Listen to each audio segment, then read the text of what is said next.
Mauma duto vinovi e majivie matin daweto. Mauma duto vinovi e majivie matin daweto. Wiropo no we imau, wiropo no we dagbelo, buso da logo nagbelo, so da logo nagbelo. Laila ila ila, laila ila ila ila la ila. أعوذ بالله من الشيطان الرجيم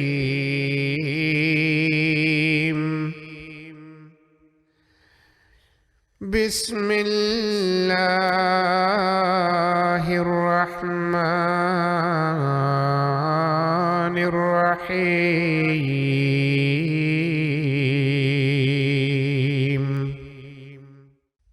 والله يريد أن يتوب عليكم ويريد الذين يتبعون الشهوات أن تميلوا ميلا عظيما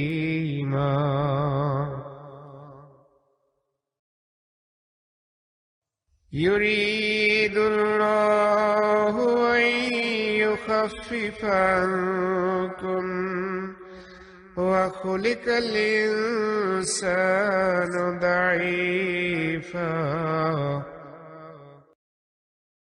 يا أيها الذين آمنوا لا تأكلوا أموالكم بينكم بالباطل إلا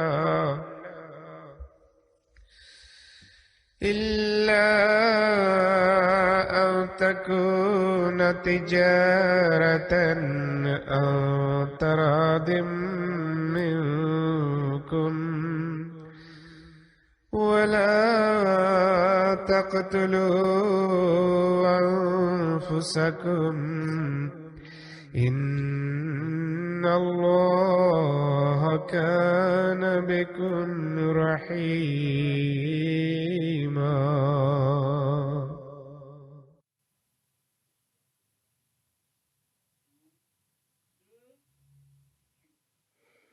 Chers amis de l'homme naissante, assalamu alaikum wa rahmatullahi wa barakatuhu. Je voudrais vous remercier pour votre fidélité à notre programme. Aujourd'hui, nous parlons du suicide. Et pour cela, j'ai invité deux de mes missionnaires, en l'occurrence le missionnaire Hafiz Tao Sahib. Monsieur Sahib, bienvenue sur le plateau de l'homme naissante. Merci beaucoup, cher président. Je vous remercie pour votre fidélité, je dirais aussi. Le plaisir est partagé. À son côté, je veux présenter le missionnaire Lala Moussaïn Sahib. Monsieur Sahib, bienvenue sur le plateau de l'homme naissante. Merci.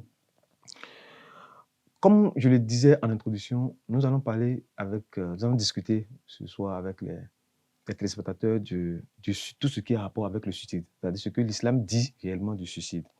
Mais avant d'aller dans le vif du sujet, je voudrais que vous nous donniez une définition pour qu'on s'entende sur ce que nous appelons communément suicide. Ok. Auzubillahi minash shaitanir rajim, bismillahir rahmanir rahim. Si nous prenons le concept du suicide, on comprend que bon, ça ne fait pas l'unanimité, sa démission ne fait pas l'unanimité chez les psychologues et les sociologues. Mais quand même, de leurs explications, on retient que le suicide, c'est l'acte délibéré de se donner la mort. Et donc là, il faut comprendre qu'il y a deux caractères essentiels sur lesquels il se base. Il y a l'intention Qui a amené qui amène l'acte.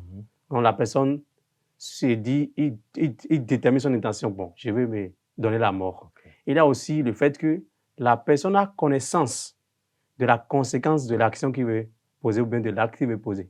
C'est-à-dire que l'agent sait bien que si je pose tel acte, la conséquence directe, c'est que ça va me tuer ou bien je vais quitter ce monde. Donc c'est une manière de renoncer à l'existence, mais de façon intentionnelle et connaissant bien que l'action ou bien l'acte qu'on veut poser, le résultat est qu'on va mourir. Ça ramène la fatalité. On a bien compris la définition présentée par Wissam. Moi, je voulais juste savoir, avant qu'on évolue toujours, quels sont les facteurs ou bien quelles sont les causes qui peuvent amener une personne à se donner directement la mort. Jazakumullah khairan, Hassan Diaza, pour cette question. Nous devons noter que les causes du suicide sont multiples. Donc, sont multiples et complexes. Donc, et ces causes impliquent souvent une combinaison de facteurs psychologiques, biologiques, sociaux et environnementaux. Ok. Donc, nous pouvons noter parmi les causes psychologiques la dépression, les troubles mentaux, les troubles de la personnalité. Ok. De même, nous avons aussi des causes sociales qui consistent, qui se réfèrent à l'isolement social et les problèmes relationnels. Nous avons aussi les causes environnementales. Il s'agit ici des événements traumatisants, des problèmes financiers et l'accessibilité aux moyens de suicide aussi. Nous avons aussi... L'accessibilité aux moyens de suicide, ça veut dire? C'est-à-dire que nous sommes dans un environnement où le port d'armes est autorisé et tout le monde peut avoir une arme à sa disposition. Okay. Ce qui, disons, facilite le suicide. Immédiatement, quand l'idée vient, ils sont libres et ils ont accès à ces armes-là pour mettre fin à leur vie. Nous avons aussi les facteurs contributifs, c'est-à-dire ceux qui contribuent au suicide. Il s'agit de la consommation de substances, par exemple l'alcool et la drogue, ce qui peut aggraver les troubles mentaux et augmenter les comportements impulsifs qui conduisent au suicide. Okay. Nous avons aussi les maladies physiques. Et nous avons aussi, par exemple, la douleur. Quand il y a une douleur extrême, une maladie qui dérange beaucoup, l'homme a tendance de vouloir mettre fin à sa vie. Okay. Nous avons aussi l'historique personnel. Donc, il s'agit peut-être, la personne avait déjà envie de faire, ou bien il a déjà tenté une fois, il est exposé à cela. Ok, merci beaucoup. On va aller directement dans le Saint-Coran. Okay. Qu'est-ce que le Coran nous dit, déjà, vu votre définition, qu'est-ce que le Coran nous dit par rapport au suicide? Ok, si nous prenons le Coran, déjà dans Sourate Nisa, Allah subhanahu wa ta'ala dit Ya ayyuhal ladhina amanu la ta'kulu amwalakum bainakum bil batil illa an takuna tijaratan an taradin minkum wa la taqtulu anfusakum inna Allaha kana bikum rahima. De ce verset, on retient que Allah interdit le fait de se donner la mort. Allah dit aux croyants, si tu es vraiment croyant, tu crois en Allah et en son messager, tu crois au jour dernier, tu es croyant, il est interdit catégoriquement de décider de mettre fin à sa vie ou bien de renoncer à son existence. Et là, Dieu dit en même temps que, bon, Inna Allah kana bikum rahima, parce que le fait que Dieu nous a donné la vie, c'est qu'il est miséricordieux envers nous, c'est pourquoi il nous a donné la vie. Donc, le fait de mettre déjà fin à cette vie-là, c'est qu'on ne reconnaît pas la miséricorde divine. Okay. Donc, Allah nous interdit catégoriquement de se donner la mort. D'accord. Vous avez quelque chose à compléter? Non, ça suffit. D'accord, ok. Maintenant, donc je retiens de ça que le Coran dit non au suicide. Oui, à l'acte de se donner la mort. Et je veux savoir, pourquoi alors? Pourquoi si je suis quand même libre, si je vois que sur cette terre, je n'arrive pas, ou bien comme vous avez donné des causes tout à l'heure, je suis isolé, est-ce que l'homme à un moment donné peut choisir? Et pourquoi le Coran compte ça parmi les péchés? En fait, en tant qu'être humain, nous devons voir la vie, le don de vie comme un cadeau spécial venant du Créateur. Okay. C'est une vie qui ne nous appartient pas, qui nous a été accordée. Beaucoup n'ont pas eu cette opportunité. Alors, déjà que cette vie ne nous appartient pas, nous devons faire bon usage et nous ne devons pas mettre fin à cette vie. Donc, mettre fin à la vie, c'est comme désobéir à Allah subhanahu wa ta'ala, okay. Ou encore refuser d'observer la mission que cette personne-là est, disons, demandé à accomplir ce, parce que tous au nombre que nous sommes, nous avons une mission à accomplir sur terre. Maintenant, mettre fin à cette vie, c'est désobéir à Allah et, disons, ne pas être reconnaissant. C'est une ingratitude vis-à-vis du Créateur. D'accord. Est-ce que pendant la vie de Saint Prophète, pendant la période où il était sur terre, est-ce qu'il y a eu des cas de suicide avérés? Je n'ai pas encore lu un hadith dans lequel il est cité qu'un tel a voulu mettre fin à sa vie. Ou l'a fait d'ailleurs. Ou l'a fait, ou que quelqu'un l'a fait. Et le prophète s'est peut-être interposé ou quoi. Mais nous notons un hadith dans lequel le saint prophète Mohammed a déconseillé cela.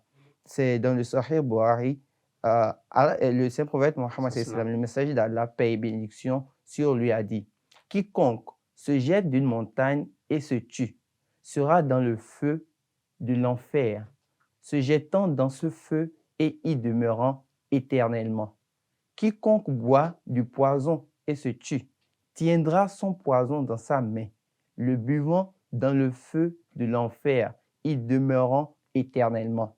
Et quiconque se tue avec une arme tranchante tiendra son arme dans sa main, se poignardant dans le ventre dans le feu de l'enfer, y demeurant éternellement. Donc, dans cet hadith, le saint prophète Mohammed décourage cet acte-là et nous montre que c'est un acte qui, si tu la commets, tu vas en subir la souffrance ou les conséquences dans l'enfer, déjà dans ce monde et dans l'enfer. Donc déjà, on peut comprendre de la liste que Mohamed vient de citer que c'est une condamnation à l'enfer. La personne qui se donne la mort est condamnée à l'enfer. Donc le simple fait que le prophète Mohammed s'est prononcé et a condamné ce stade-là montre que c'est peut-être s'il n'a pas précisé des cas des personnes qui sont suicidées.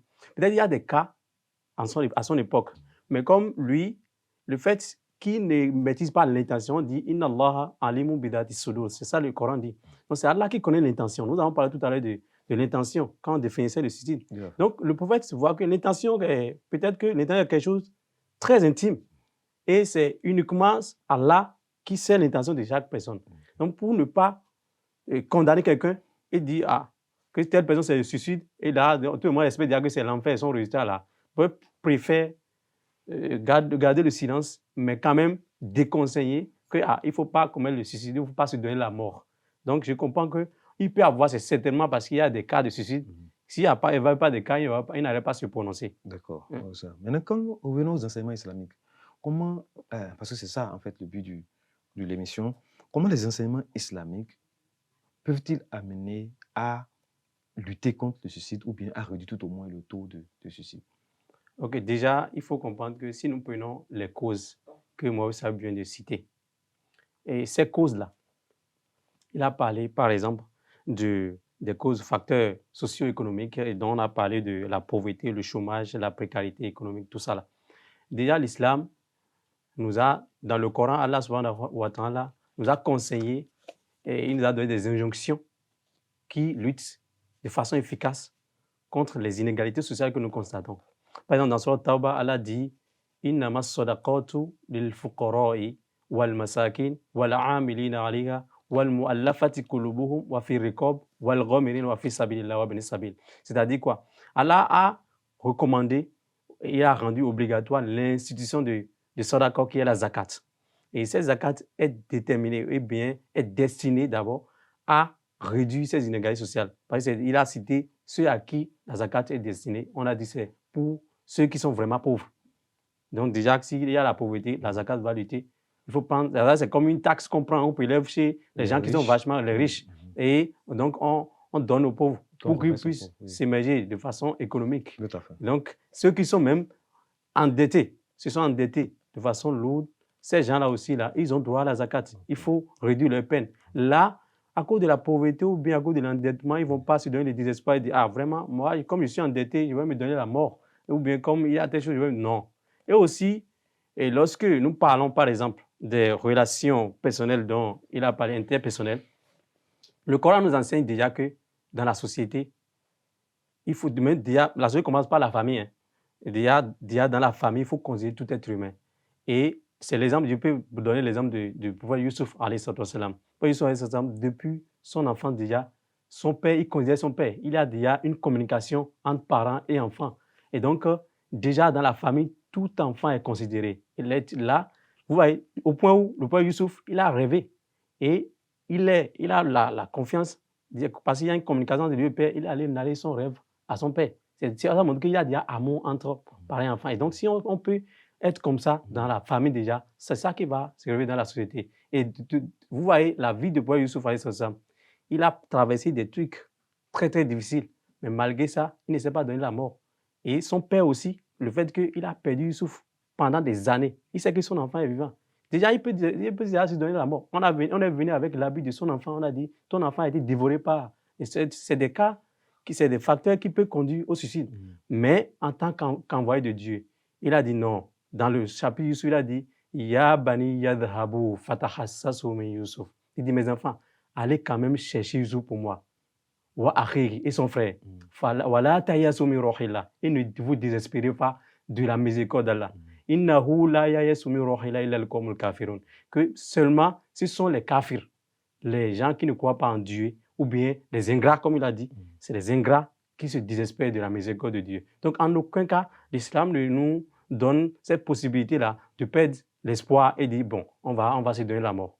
Bon, c'est ce que je peux dire. On a parlé d'espoir. Oui. Espoir qui déjà, si l'on a, peut régler beaucoup de ces facteurs qui entraînent le suicide. Allez-y, Moussa, allez-y.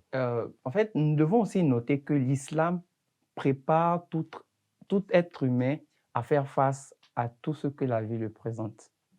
Dans le Saint-Coran, dans la sourate Al-Baqarah, le chapitre 2 du Saint-Coran, Allah subhanahu wa ta'ala dit « وَلَنَبْلُوَنَّكُمْ بِشَيْءٍ مِّنَ الْخَوْفِ وَالْجُوعِ وَنَقْصٍ مِّنَ الْأَمْوَالِ » Donc, ici, dans ce verset, Allah subhanahu wa ta'ala dit « Je vais vous affliger. Je vais vous éprouver. Je vais vous éprouver, merci. Vous allez avoir, disons, un manque de nourriture, un manque de faim. Je pourrais prendre de les personnes que vous aimez parmi vous. Qui vous sont chers. Qui vous sont chers. Donc, toutes ces difficultés-là, en tant qu'être humain, nous devons nous attendre à cela. Donc, quand je suis dans une situation où mon père, qui est celui qui me nourrit, meurt, je ne vais pas dire, à cause de son décès, je vais rentrer dans une dépression. C'est un peu comme le Messie premier, alayhi salam, quand Allah subhanahu wa ta'ala lui a donné cette première révélation, quand son père est mort, il dit, il lui dit que il est toujours, Allah subhanahu wa ta'ala est toujours, alayhi sallahu bikafin amdah. Est-ce qu'Allah ne suffit pas à son serviteur? C'est pour dire que Allah est toujours là pour nous. Même quand nous avons une perte ou bien nous sommes en difficulté, nous avons toujours Allah qui est là. Celui en qui nous devons avoir confiance et espoir, qui peut nous aider à faire face à tout.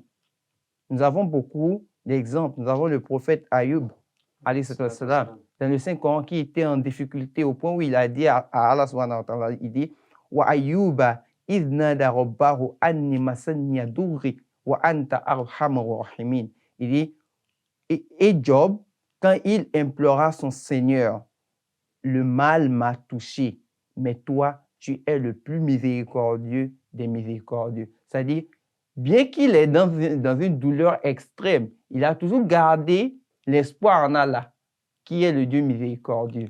Donc, l'islam nous prépare à faire face à toute difficulté de ce monde-là et à toujours attendre que Dieu nous fera sortir de cela. Parce que ceux qui vont au suicide, c'est parce qu'ils se disent qu'il n'y a plus de solution. Il n'y a plus de solution, oui. Je ne pourrai plus m'en sortir.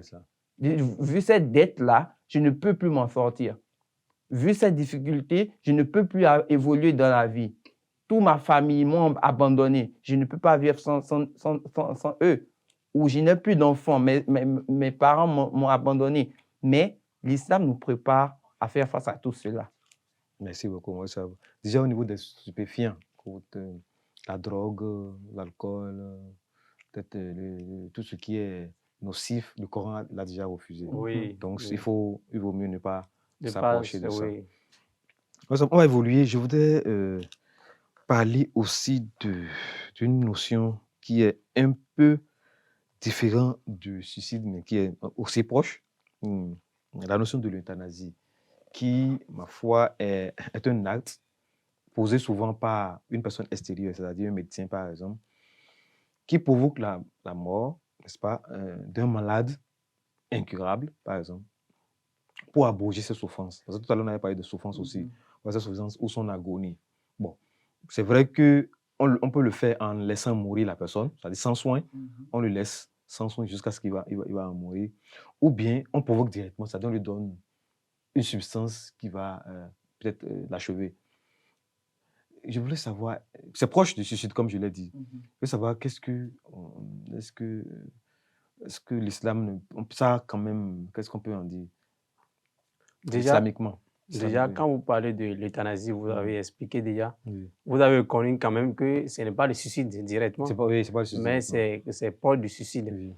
Et donc, il faut dire que cette manière de dire que, bon, il faut passer par l'euthanasie pour abréger les souffrances d'un malade grabataire, et Dieu ne nous permet pas d'arracher l'âme de quelqu'un. Quand l'heure sonne, la personne va mourir. Donc, c'est ce que je peux dire sur ça. Il faut comprendre que quand l'heure sonne, la personne va mourir. Mais dans des cas, peut-être des cas très exceptionnels, où on voit que la saillie financière, par exemple, la famille n'arrive plus à supporter les soins qu'on a admis à telle personne, là, la famille est obligée de laisser, d'abandonner comme ça. Et donc, parce que c'est des dépenses. Ça ruine la famille. Une famille qui va s'appauvrir. Et cet appauvrissement va conduire à autre chose que nous avons parlé de. Être pauvre aussi peut conduire au suicide. Vous voyez, non? Donc, déjà, si on voit que ça, là, la personne, le malade, vraiment, la sécurité financière, ça coule. Et on n'a plus les moyens financiers. Là, c'est volontaire, c'est indépendant de la volonté de la famille. Donc, ils peuvent passer par cet acte-là, ils peuvent utiliser pour abréger et mettre fin à la vie de la personne. Mais naturellement, le fait de décider qu'on va mettre fin à la vie à une personne là, ce n'est pas islamique. Allez-y. J'irai dans le sens de dire que, en fait, la vie humaine appartient seulement à Allah subhanahu wa ta'ala. Il est le seul qui a, disons, l'autorisation de la retirer d'un être humain. Donc, en aucun cas, nous avons le droit d'appliquer cette méthode-là parce que il y a des cas où, bien qu'ils soient à l'hôpital et ils ont fait tous les moyens, ils n'ont même plus les moyens de soutenir le malade à l'hôpital, au retour à la maison, n'étant plus sous ces machines qui le maintenaient sur terre, il a vécu. Ce qui veut dire que seul Allah décide de l'heure à laquelle il prend l'âme. À nous, notre yeux, nous, êtres humains, nous pouvons voir qu'il ne peut plus survivre. Le saint prophète Mohammed, dans un hadith, nous fait comprendre que même ces souffrances-là sont source, disons, de bonheur pour nous le jour dernier. Parce que il prend le cas de quelqu'un qui souffre de fièvre. Donc cette brûlure-là est, disons, un moins pour lui dans l'enfer. C'est-à-dire, il est épargné. C'est une sorte de récompense pour lui. Donc cette souffrance-là, ça fait partie de ce monde. Ça fait partie du but pour lequel nous sommes sur terre. Nous ne sommes pas venus ici ce n'est pas le paradis. Donc, c'est un peu comme le cas du prophète Ayoub que j'ai cité tout à l'heure. Il pouvait dire, bon, c'est trop, je préfère mettre fin. Mais là, maintenu, ça, disons, son espoir et sa confiance en son Dieu pour en sortir. Et que c'est lui seul qui détient sa vie. Bien que je souffre, il y a des personnes qui ont souffert et eux-mêmes, dans leur cœur, savaient que dans quelques semaines, je vais perdre l'âme. Mais ils sont encore sur terre aujourd'hui.